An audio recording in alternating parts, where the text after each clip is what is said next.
മരണത്തിന് ശേഷം അച്ഛനെ പറ്റി ആലോചിച്ചു പോയി. എൻ്റെ അമ്മ എപ്പോഴും പറയും, ഞാൻ വീട്ടിൽ ഭയങ്കര ഇമോഷണലാവും അച്ഛനെ പറ്റി ഓർത്തിട്ട്.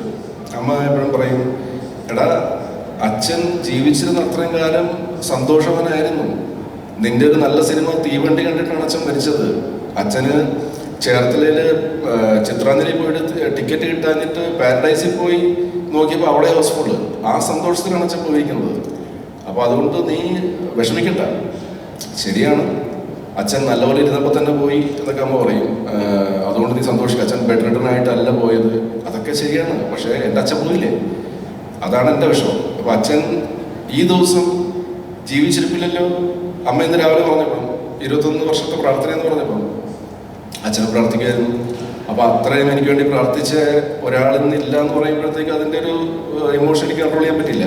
പെട്ടെന്ന് ഇവിടുന്ന് ഇങ്ങനെ തുടങ്ങി വന്നപ്പോഴത്തേക്കും അച്ഛനെ പറ്റി തന്നെയായിരുന്നു പറഞ്ഞത്. അതുകൊണ്ടാണ് ഞാൻ ബ്രേക്ക് ഡൗൺ ആയത്.